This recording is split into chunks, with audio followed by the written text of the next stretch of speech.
tidak bisa diuji. Oke, kemudian contoh penulisan judul. Ini ada contoh yang kurang baik ya. Jadi studi tentang media sosial ini kan kalau di bawah dikatakan terlalu luas dan tidak spesifik. Studi apa yang dipelajari di media sosial kan banyak kan gitu ya. Oke, kalau ini dikatakan tema oke. Nah, begitu kita menjadi judul, nah ini di bawahnya lebih baik. Pengaruh intensitas penggunaan Instagram terhadap tingkat sosial pada remaja di Kota Bandung. Ini ya, nanti Anda Bapak Ibu baca ini, kita kembali ke sini. Nah, ini monggo dicari ini ya. Dari judul tadi yang variabel independen yang mana, yang dependennya mana, fenomena yang mana gitu ya. Ada 3 ya. Nah, monggo. Berapa nih? Satu menit aja ya. Monggo Bapak Ibu silakan dibaca. Nggak sampai 1 menit lah. Oke, silakan diidentifikasi variabelnya.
Oke, baik Bapak Ibu.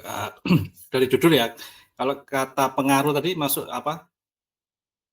Pengaruh tadi, kita belum ke variabel, ada pengaruh, ada efektivitas, tadi disebut apa?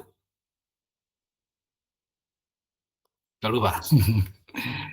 Oke, menggambarkan hubungan ya. Nah, ada kata depannya itu. Kalau di kita di kependidikan memang biasanya depannya kalimatnya ini, pengaruh A terhadap Y, efektivitas apa, persepsi ya gitu. Memang apa namanya?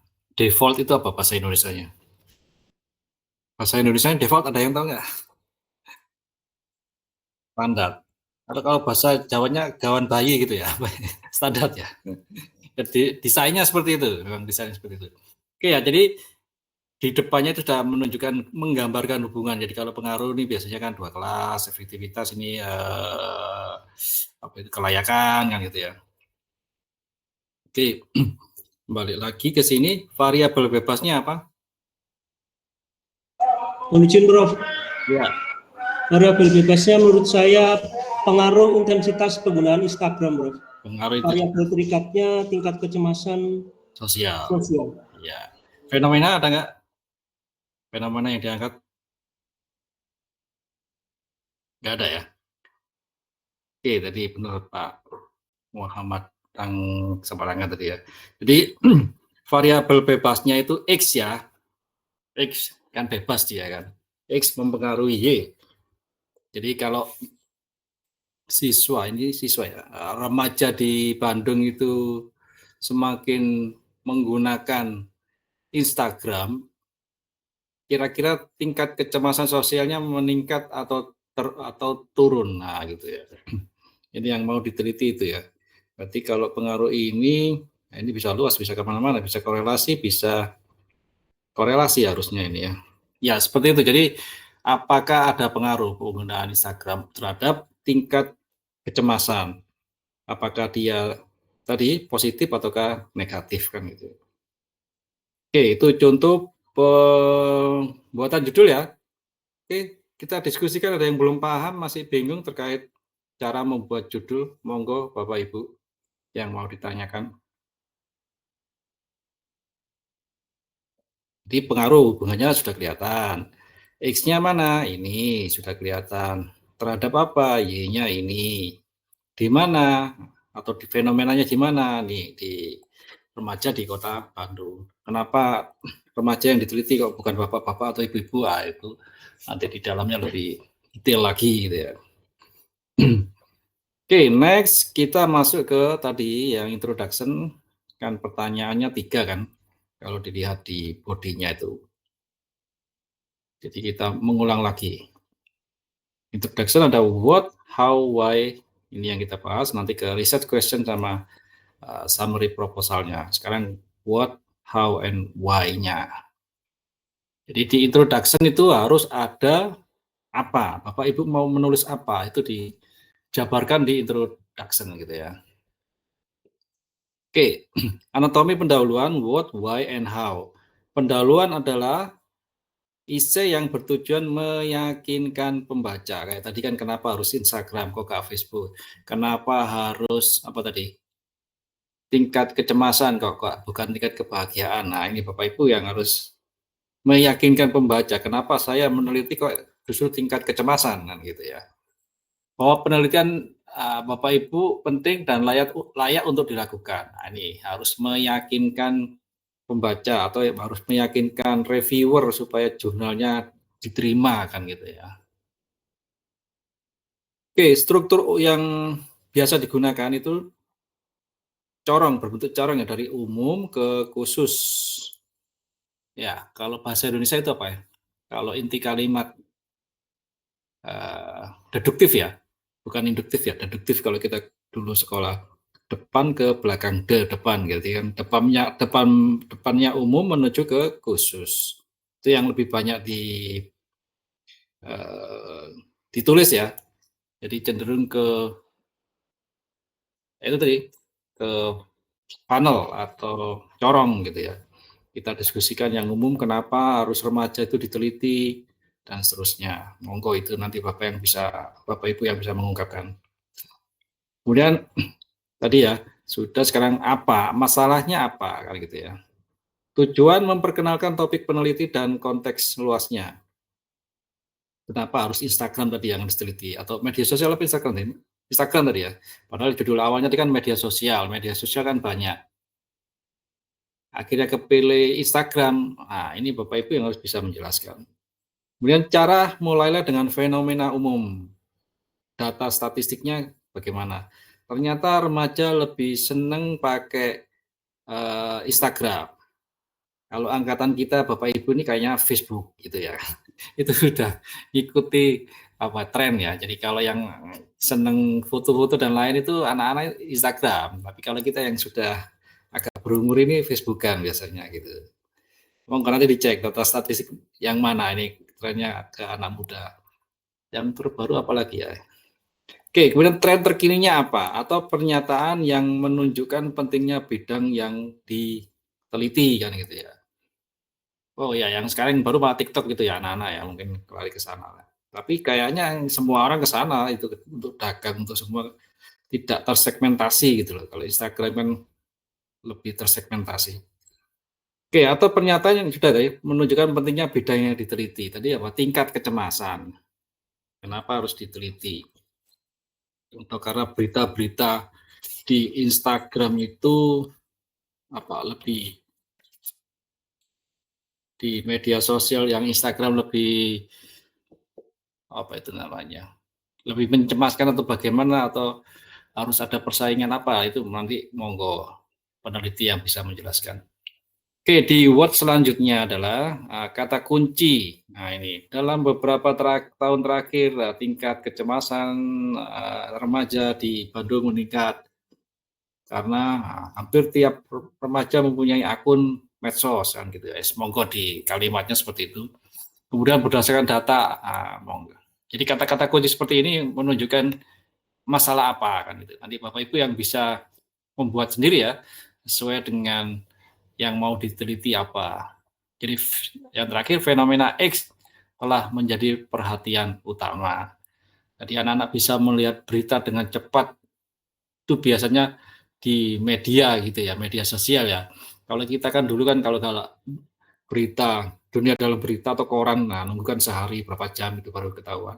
Tapi kalau sekarang bisa di medsos itu berapa detik sudah berita kekinian sudah mereka ketahui. Oke, next ke why. Mengapa ini penting? Tadi what ya sudah. Terus ini kenapa harus diteliti itu kenapa gitu ya.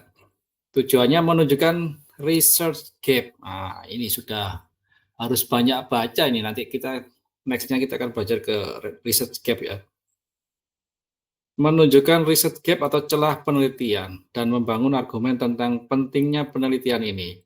Nah, mungkin tadi tadi kan topiknya media sosial yang luas ya. Apa tadi? Tingkat studi tentang media sosial, itu kan luas. Diperkecil lagi studinya di Instagram. Terus variabel yang diteliti kecemasan. Nah, ini monggo Bapak Ibu yang bisa mengeksplor lebih jauh, bisa kecemasan, bisa yang lainnya ya, itu monggo. Nah, itu nanti harus didasarkan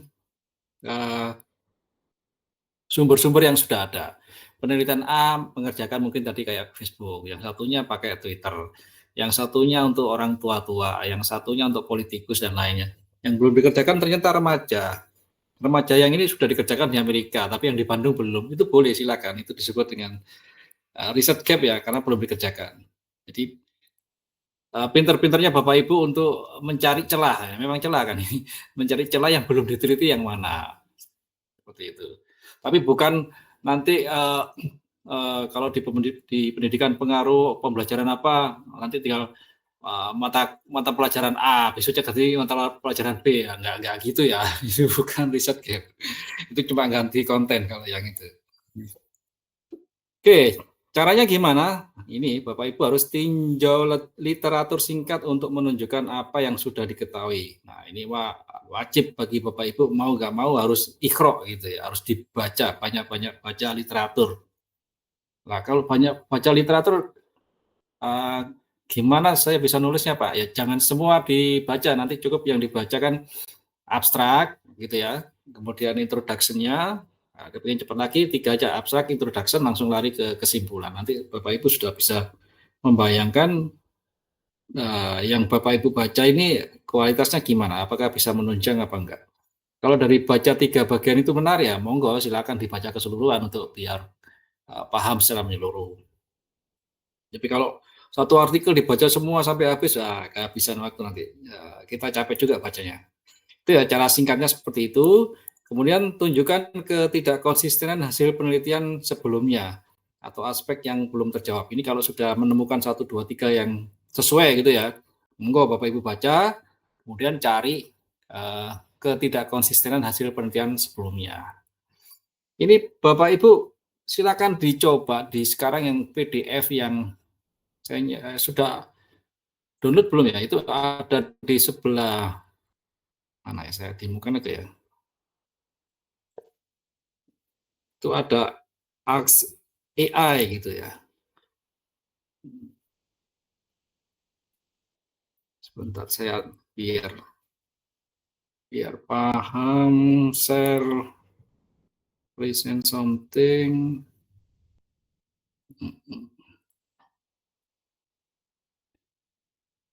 Oke, ya, ini misalnya ya, nah, di situ. Itu ada Ask AI ini, misalkan ini. Saya mau belajar Essential of Chinese Materia Medica, ini kan nggak mungkin saya baca semua kan sekian banyak. Jadi silakan diketik di situnya, mau ditanyakan apa gitu. Kebetulan saya sudah habis langganannya, jadi nggak bisa lah ini, harus bayar. Kalau yang masih awal-awal nyoba itu bisa, nanti bisa ditanyakan apa yang Bapak Ibu mau tanyakan gitu. Ini silakan ditanyakan. Atau ini dipindah, diupload ke ChatGPT. Nah, nanti di ChatGPT PDF-nya diupload, monggo silakan ditanyakan. Atau apa namanya tadi, artikel-artikel yang Bapak kepingin tanyakan di situ aja. Kalau nggak mau baca banyak gitu ya. Jadi kita pakai teknologi ChatGPT itu tanyakan, ini apa, esensinya apa? saya ingin ketahui variabelnya apa, nanti dia keluar semua. Tinggal Bapak Ibu resume aja. Itu ya. Oke, balik lagi ke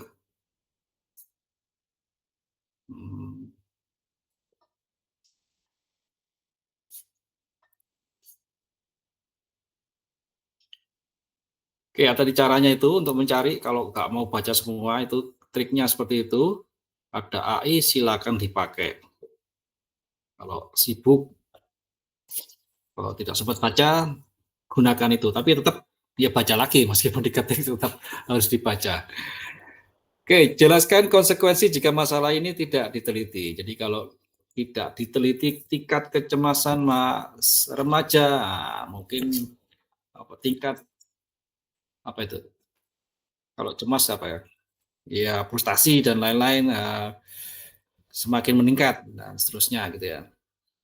Oke, next why. Nah ini tadi, ini kalau bikin proposal atau untuk supaya artikelnya bisa diterima, kalimat why itu ada di mana supaya pembaca atau reviewer tertarik. Oh ini harus diteliti ternyata gitu ya. Kata kuncinya kalau bahasa Indonesia, namun penelitian sebelumnya belum menguji. Ya, ini kan menarik. Oh, yang sebelum-sebelumnya pernah diuji, yang ini sedang menguji kecemasan kan gitu ya. Kemudian yang kedua, kalimat temuan mengenai hal ini masih bertentangan. Nah, ini kan berarti paham yang dikerjakan penulis ini, dia bisa apa namanya? Offering, untuk menawarkan sesuatu hal yang baru. Oke, kalimat yang selanjutnya, oleh karena itu diperlukan penelitian lebih lanjut untuk, ini kan berarti punyanya Bapak Ibu yang akan meneliti gitu ya. Oke, kalimat ketiganya how. Nah, jadi apanya supaya menarik, why-nya diperdalam dari apa tadi, kemudian cara kita how to answer the problem-nya itu tadi ya. Bagaimana kita menjawabnya?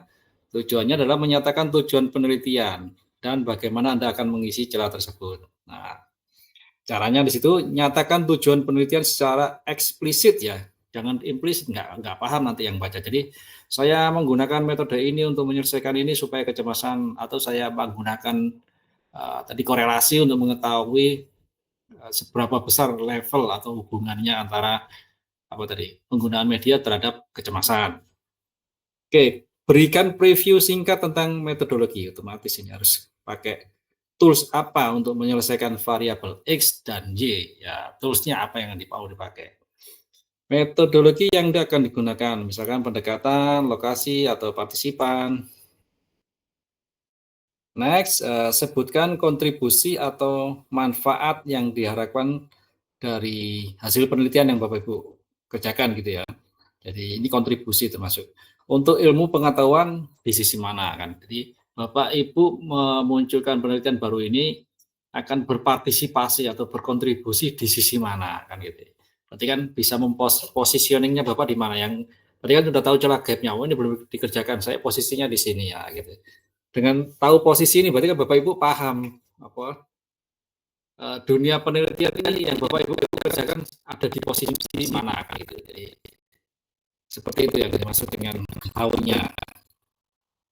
Oke, how yang kedua, bagaimana kita menjawabnya? Kata kunci penelitian bertujuan, ini statement tujuan ya. This is aims to objective of species. Penelitian ini bertujuan untuk apa tadi? Bapak yang menjelaskan melalui metode kualitatif atau kuantitatif struktural equation modeling untuk menyelesaikan apa tadi. Kemudian temuan penelitian ini dia dapat menyelesaikan tingkat kecemasan remaja di Bandung misalkan gitu.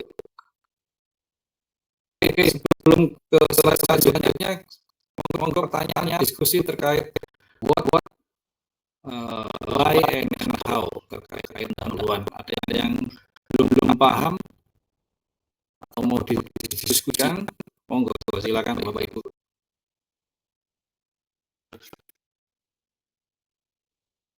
Jadi dalam ini dulu introduction ya. Oke, mau apa? Mohon izin, Bro. Saya mau menanyakan terkait Research gap dan novelty, Prof. Itu apakah kedua itu sama, Prof ya? Atau research gap dan novelty, Prof? Ya, oke. Research gap mana tadi? Research gap-nya mana tadi? Di atas ya.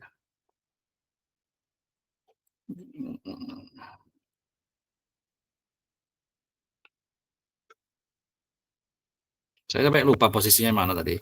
Oke, research gap nama Prof. Prof. Di bawah, Prof.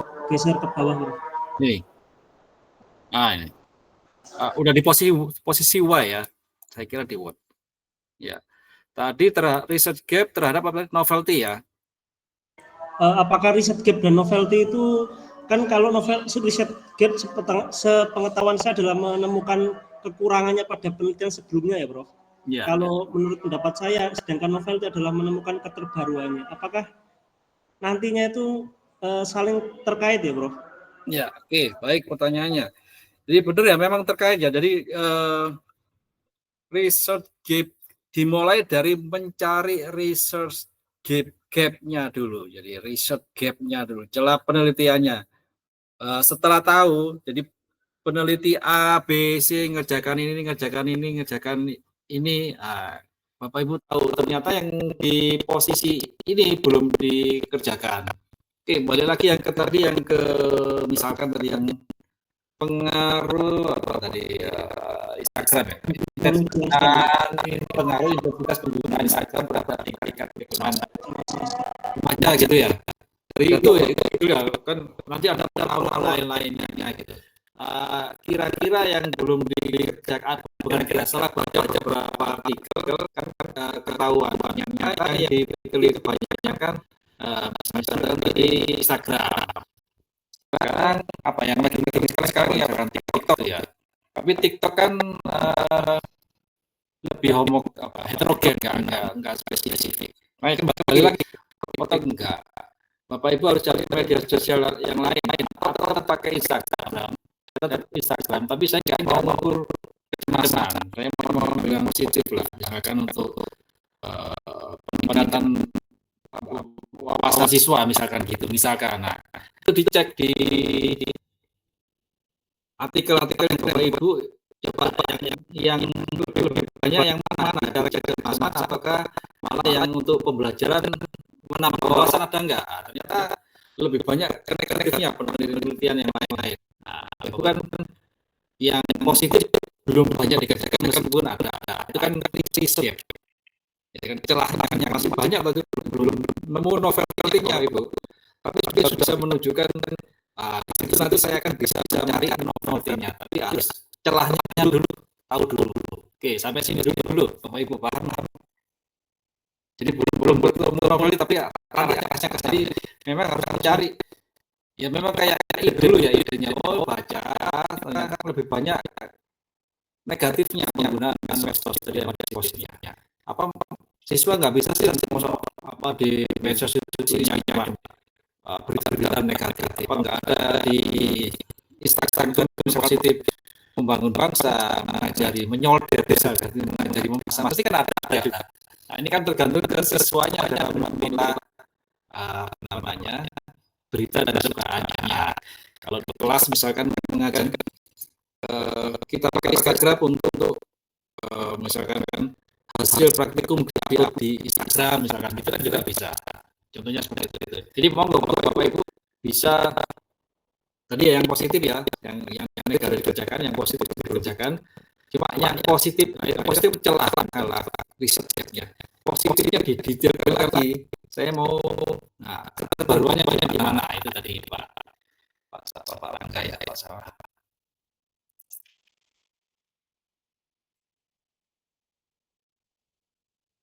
Pak Ringga, Pak Rangga. Oke, seperti itu Pak Ringga. Iya Prof, kalau kaitan sama novelty tadi, apakah kalau menambah sampel datanya itu termasuk ya Bro? Atau merubah tempatnya itu Bro? Gampangannya merubah tempat. Merubah tempat masuk ya Bro? Ya, kalau saya harus nambah sampel enggak merubah terapan lokasi. Kan di yang di Tandung pindah ke Waringin di mana Surabaya tadi? Sidoarjo. Sidoarjo, makanya kemarin kalau datang ke dekat saya kira di Ponorogo ya. Sudah muncul gitu. Sudah dekat. Di Sidoarjo ya monggo silakan. Tapi kan enggak cuma sekedar itu, novelty-nya mungkin bisa ditambah lagi apa kan gitu. Tapi lokasi secara garis besar boleh. Ngapun. Novelty agak mirip ya, novelty originality sama kontribusi. Memang ada yang bingung bedakan originality sama novelty gitu. Kalau yang tadi ini kayak saya ralat ya, bukan novelty tapi originality-nya. Lokasi sampel diambil itu originality-nya. Novelty nanti lebih cenderung ke apa ya, metode yang mana nanti. Ya tadi saya ralat ya, kalau yang lokasi tadi originality Pak Ringga. Siapa? Kalau novelty itu nanti terkait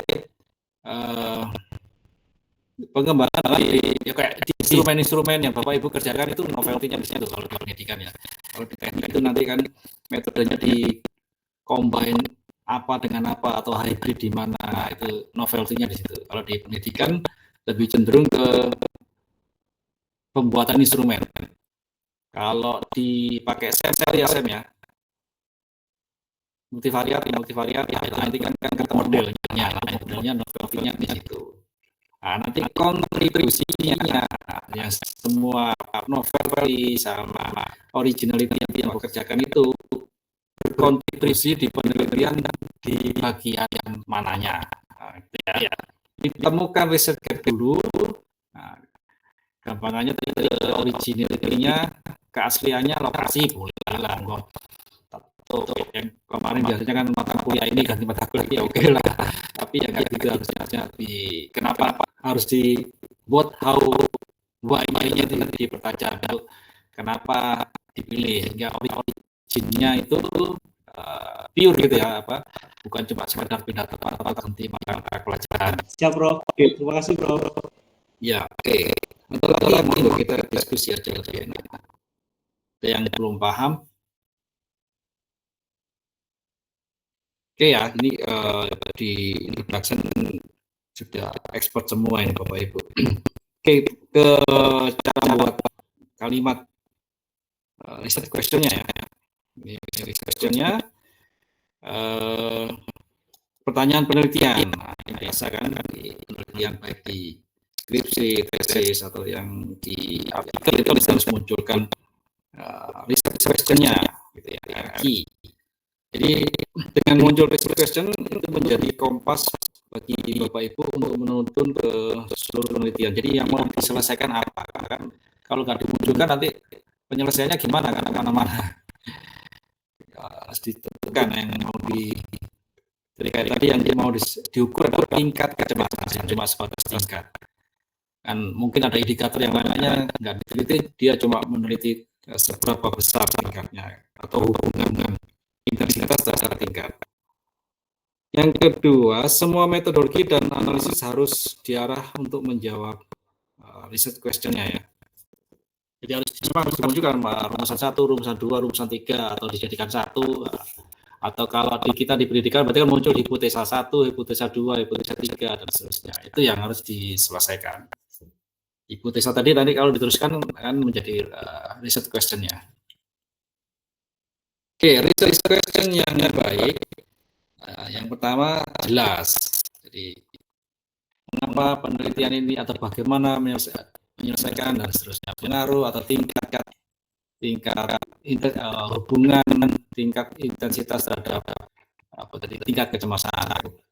Oke, jelas, mudah dipahami dan tidak multi tafsir. Fokus hanya menanyakan hal dalam satu pertanyaan.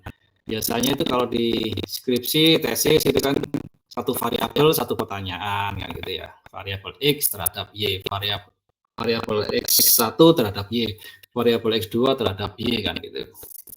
Kemudian dapat diteliti. Nah, ini yang penting tadi. Kalau meneliti itu di bulan yang susah ini.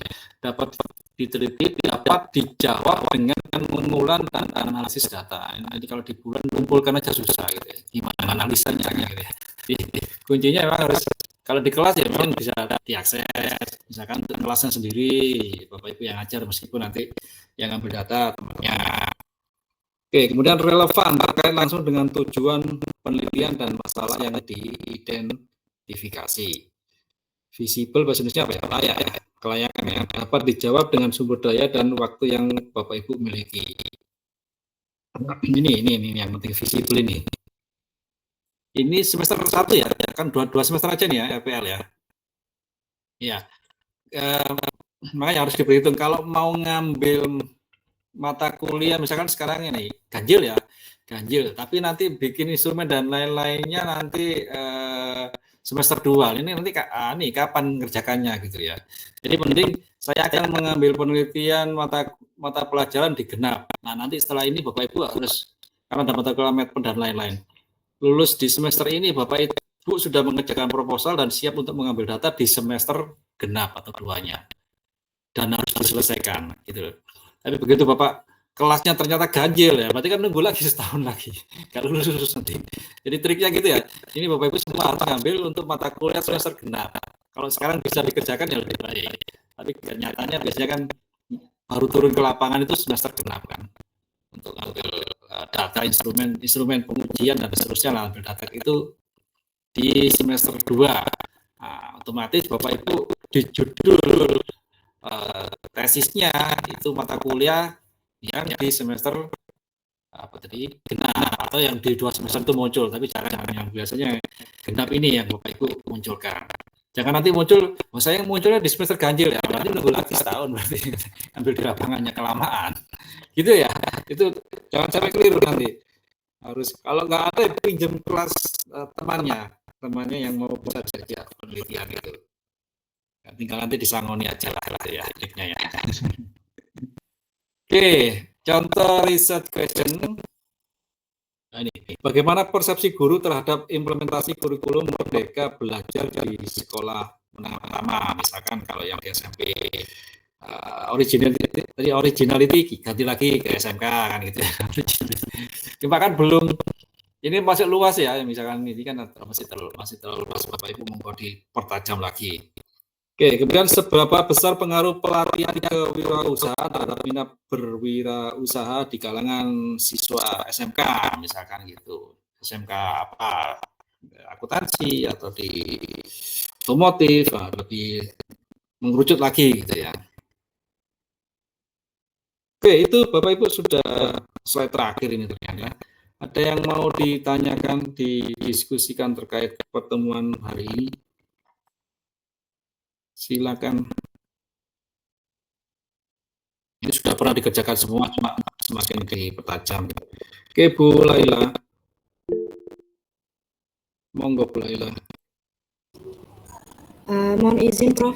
Setelah tadi dijelaskan, saya izin meminta review dari jenengan untuk judul dan variabel saya, apakah sudah tepat atau ada perubahan, Prof?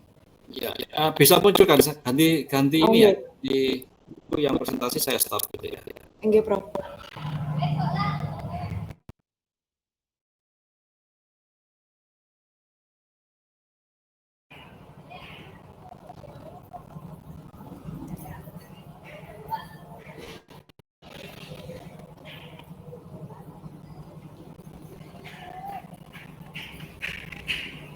Apakah sudah terlihat, Prof? Oke, sudah. Ya, pertanyaannya? Mohon izin sebelumnya saya untuk pendidikan S1-nya di Teknik Informatika atau Informatika Murni, dan untuk rencana tesis saya, judulnya Augmented Reality berbasis AI untuk literasi digital siswa inklusif melalui motivasi dan lingkungan belajar. Mohon maaf Prof, di sini ramai. Dan untuk variabelnya di sini ada 4 variabel. Yang pertama variabel bebas. Di sini penggunaan AR berbasis AI-nya sebagai media pembelajaran, dan untuk variabel terikatnya literasi digital siswa inklusif. Dan untuk variabel mediatornya ada 2 di sini, motivasi belajar dan lingkungan belajar. Dan hubungannya ada di sini. Apakah ada review atau saran dari jenengan Prof untuk variabel dan judul saya? Ya, oke. Saya baca dulu ya. AR berbasis AI ini apa contohnya, Bu? Nanti difokuskan untuk, kan ini fokusnya di siswa inklusif, yaitu teman-teman yang disabilitas. Untuk teman disabilitasnya masih belum ditentukan fokusnya kemana, Prof. Nanti AR-nya ini menggunakan smartphone dan digunakan untuk jika ada misalnya di pembelajaran IPA ada organ tubuh manusia itu ketika di scan nanti langsung ada apa saja fungsinya, misalnya mata fungsinya untuk apa, otak untuk apa, dan kulit untuk apa, seperti itu Prof mungkin. Iya, paham. Makanya ini AR-nya harus berbasis AI, nggak perlu kan? AI-nya gimana kan harus diceritakan juga. Kalau AR saja nggak apa-apa kan. Untuk literasi digital apa ini belum kelihatan, masih luas kan. Tadi kalau terkait dengan anatomi atau organ disebutkan aja literasi digital, pemahaman siswa terhadap apa tadi? Anatomi apa ini yang mau diangkat? Nah itu kan ini kan media pembelajaran Bu Laila ini. Itu kemudian ini sudah bagus semua, novelty-nya kan muncul semua itu kan. Siswa inklusif yang kelas berapa? Inklusifnya apa ini? Untuk itu masih belum spesifik Prof, karena saya masih belum bimbingan lagi dengan Prof Lili. Kemungkinan minggu depan akan bimbingan lagi untuk menentukan spesifiknya. Iya, siswa inklusif enggak, maksud saya tadi jangan sampai ambil batu di bulan, paham ya? Iya, paham. Siswa inklusifnya ini di Bu Mbak Laila, Mbak Laila ngajar di? Belum Prof, saya fresh graduate langsung. Ya makanya judulnya oke sih, tapi nanti ini sampelnya gimana ujinya? Prof. Nah tadi yang jangan sampai ambil batu di bulan ini. Kalau nggak siswa inklusif, ya siswa biasa, nggak inklusif nggak apa-apa. Mau nanti ngambil di anatomi di mana ya? Apa bisa daun-daun, bisa tumbuhan, mau nggak harus inklusif lah. Justru nanti mengukur untuk motivasi dan lingkungan belajar. Kalau ini kan kesulitan siswa ya apa namanya tadi inklusif, misalkan kan macam-macam, ada yang apa itu autis gitu, autis levelnya juga macam-macam, jadi mempersulit nanti, jangan sampai yang mau diambil susah. Jadi saran saya yang umum aja ini, Mbak Laila, yang umum AR sudah nggak usah AI, nanti tanya AI yang seperti apa nggak bisa jawab, nanti AR sudah terlah gitu. AR literasi ini apa, ini materinya apa, tadi pemahaman 3D siswa, 3 bidang apa tadi? Apa? Ini mau ke SMA apa kemana? SD apa? Karena kejuruan ke SMK Prof. SMK dulu Mbak Laila, S1 umurnya. SMK apa ini? SMK PKK atau apa ini? Tetap muka atau yang mesin? Kalau mesin kan 3 dimensi, mesin 3D bisa dibolak-balik pakai AR, itu kan seperti itu. Oke. Sudah cukup dimengerti Prof. Ya. Oke, kemudian ini kan motivasi sama lingkungan belajar. Makanya ini pertanyaan desainnya kok kenapa ujuk-ujuk bisa jadi moderator? Bisa jawab nggak? Kalau semua tiga-tiganya, ya, ini kenapa jadi set 1 sama set 2? Apa namanya? Motivasi sama lingkungan belajar.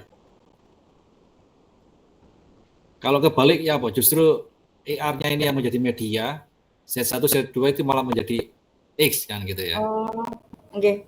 Makanya harus baca banyak dulu. Jadi membuat model ini harus disusun dulu berdasarkan referensi, baru muncul apa namanya model ini gitu ya. Jadi bukan model ini muncul terus nyari literatur, enggak. Harusnya baca literatur, oh ternyata justru kebalik, yang lingkungan sama ini menyebabkan motivasi atau gimana, mau dibaca nanti yang detailnya. Oke, itu pun kalau sudah dibuat seperti ini, nanti begitu ini kan mau pakai SEM, Laila? Nggih, pakai saya. Nanti di step pun ternyata modelnya kan harus nyari beberapa model kan, ini nggak mesti ini yang paling bagus, nanti dirubah lagi posisinya. Oh ternyata nanti konstruknya nggak ada yang diakui atau indikatornya jatuh semua, nggak ada yang valid. Tapi begitu dirubah posisinya, X jadi moderator, Z1 menjadi input, oh ternyata hasilnya bagus, ya nggak apa-apa. Nanti itu yang dilaporkan. Gitu ya, paham ya? Oke, Prof. Sudah cukup dipahami. Terima kasih banyak, Prof. Diskusi lagi sama Prof. Lili. Oke, bagus. Oke. Sukanya. Yang lain monggo kalau mau didiskusikan sama seperti Mbak Laila, silakan. Saya izin stop share, Prof. Ya, nggak apa-apa. Ada lagi yang mau share, silakan. Mumpung pas mata kuliah ini.